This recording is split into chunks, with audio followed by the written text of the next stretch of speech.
Welcome back to easy kitchen.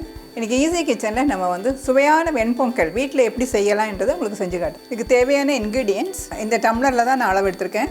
இதில் வந்து ஃபுல்லாக 2 டம்ளர் பச்சரிசி எடுத்திருக்கேன். இதே டம்ளரில் வந்து தலையை தட்டி 1 டம்ளர் பாசிப்பருப்பு எடுத்திருக்கேன். 1 ஸ்பூன் ஜீரகம், 1 ஸ்பூன் மிளகு, 2 ஸ்பூன் இஞ்சி பொடியாக நறுக்குனது, கேஷ்யூ நட்டு 2 ஸ்பூன், 2 ஸ்பூன் நெய், 2 ஸ்பூன் ரீஃபைண்ட் ஆயில், தேவைக்கேற்ப உப்பு, கொஞ்சம் கருவேப்பிலை. முதல்ல அடுப்பை பற்ற வச்சு கடாய் கொஞ்சம் சூடாகணும். இந்த பாசிப்பருப்பை லைட்டாக கொஞ்சம் வறுத்து எடுக்கணும்.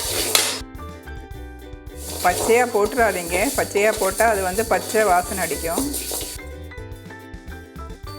பாசிப்பருப்பு வறுத்துட்டேன். இப்போது இது வந்து நம்ம இறக்கிடலாம்.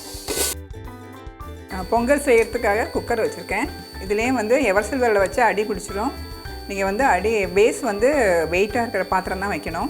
இதில் இப்போ 2 டம்ளர் அரிசி 1 டம்ளர் பாசிப்பருப்புக்கு 9 டம்ளர் தண்ணி ஊற்றிருக்கேன். 1க்கு 3 அளவு தண்ணி விட்டு குக்கரை மூடிடுங்க. தண்ணி நல்லா கொதிக்க விடுங்க. கொதிக்கட்டும். இப்போ இந்த அரிசியும் பருப்பும் ஒன்றா போட்டு இது நல்லா கழுகி எடுத்துகிட்டு வரணும். அரிசியும் பருப்பும் கழுகி வச்சுருக்கேன் நான். பாருங்கள், தண்ணி நல்லா கொதிச்சாச்சு. இப்போ நம்ம வந்து இந்த அரிசியும் பருப்பையும் கழுகி வச்சுருக்கோம் இல்லையா, அதை போட போகிறோம். நான் நல்லா கிளறி விட்டுருங்க. உப்பு போடாதீங்க. நல்லா கிளறி விட்டுட்டு குக்கர் மூடி எடுத்து மூடிடுங்க. ரப்பர் போட்டு மூடிடுங்க. வெயிட் போடக்கூடாது. நல்ல ஸ்டீம் வந்த அப்புறம் ஸ்லிம்மில் வச்சுருங்க. நல்ல ஸ்டீம் வரணும் மேலே, ஆனால் வெயிட் போடக்கூடாது. வெயிட் போடாமல் தான் வேகணும். பாருங்கள், நல்ல ஸ்டீம் வருது பாருங்கள். இந்த டைமில் நம்ம வந்து கேஸை வந்து ஸ்லிம்மில் வச்சிடணும். ஸ்லிம்மில் வச்சுட்டு ஸ்டீம் குறைஞ்ச உடனே குக்கர் மூடியை திறந்து நல்லா கிளறி விடணும். கிளறிட்டு மறுபடியும் குக்கரை மூடி இந்த ஸ்லிம்லேயே இருக்கணும் அது. இப்போ இது மாதிரி மேலே தண்ணி வந்ததுன்னா நீங்கள் என்ன பண்ணணும், திறந்துட்டு நல்லா கிளறி விட்டு குக்கர் வந்து ஸ்லிம்மில் வச்சு லைட்டாக மூடிடுங்க. இந்த மாதிரி மேலோட்டம் மூடிடுங்க. இந்த மாதிரி டைட் பண்ணாமல் மேலோட்டம் மூடிடுங்க. இப்போ பாருங்கள், அரிசியும் பருப்பும் போட்டு ஒரு 10 நிமிஷம் ஆயிடுச்சு.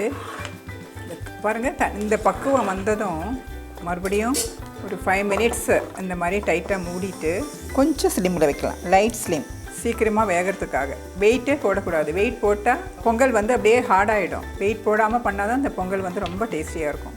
இப்போ பாருங்கள், ஒரு 15 நிமிஷம் ஆயிடுச்சு. இப்போ பாருங்கள், இந்த பொங்கல் வந்து அரிசியும் பருப்பும் நல்லா வெந்திருக்கு. இந்த பருவத்தில் நம்ம வந்து உப்பு போடலாம். உப்பு வந்து பார்த்து போடுங்க, லைட்டாக போடுங்க.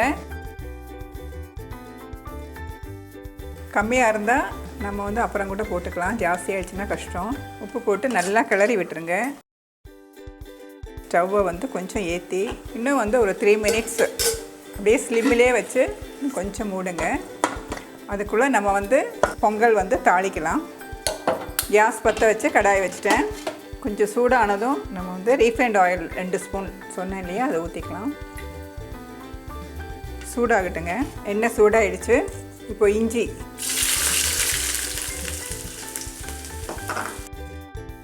கொஞ்சம் அப்படியே கொஞ்சம் செவந்த கலராக வரணும். இஞ்சி வந்து ரொம்ப நைஸாக பொடியாக அரைஞ்சிருக்கேன். பிள்ளைங்க இல்லைன்னா தூக்கி வெளியில் போட்டுரும். இஞ்சி இருக்கிறதும் தெரியாது, ஆனால் ஸ்மெல்லாக இருக்கும், வாசனையாக இருக்கும் பொங்கல். அடுத்தது மிளகு. இந்த மிளகு வந்து நான் நைஸாக லைட்டாக தட்டியிருக்கேன். இது ஏன்னா முழுசாக இருந்தால் பசங்க வந்து தூக்கி வெளியில் போட்டுருவாங்க. அடுத்தது ஜீரகம். இந்த ஜீரகத்தையும் இதோட போட்டுருங்க. நீங்கள் நினைக்கலாம் ஏன் நெய்யில் வறுத்து கொட்டக்கூடாதுன்னு. நெய் நிறைய ஊற்றினோம்னா திகட்டிடும். ஸோ நெய் வந்து கடைசியாக கொஞ்சமாக விட போகிறேன் நான்.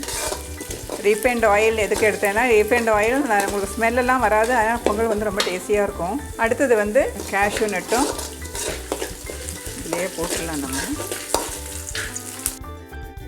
அடுத்தது கருவேப்பிலை. அடுத்தது நெய். நெய் வந்து ஒரு 2 ஸ்பூன் தான் விட்டுருக்கேன் நான்.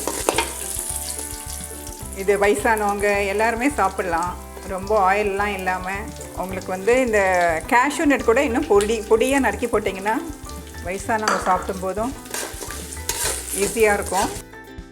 அப்போ இந்த தாளிப்பை வந்து நம்ம இந்த பொங்கலில் சேர்த்துக்கலாம்.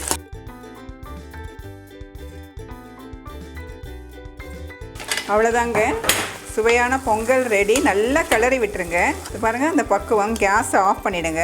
ஆஃப் பண்ணிவிட்டு இந்த மாதிரி நல்லா கிளறி விட்டு நல்ல சாம்பார், சூப்பர் சாம்பார், வெங்காய சாம்பார், சட்னி.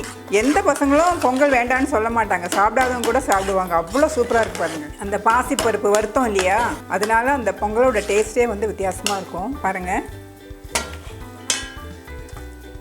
சுவையான பொங்கல் ரெடி. இந்த வீடியோ உங்களுக்கு பிடிச்சிருந்ததுன்னா லைக் பண்ணுங்கள். இந்த டிஷ்ஷை நீங்கள் வீட்டில் செஞ்சு பார்த்துட்டு எப்படி இருக்குன்னு எனக்கு கமெண்ட் சொல்லுங்கள். பொங்கல் விரும்பி சாப்பிட்ற ஃப்ரெண்ட்ஸ் உங்களுக்கு இருந்தால் இந்த வீடியோவை ஷேர் பண்ணுங்கள். மறக்காமல் ஈஸி கிச்சனுக்கு சப்ஸ்கிரைப் பண்ணுங்கள்.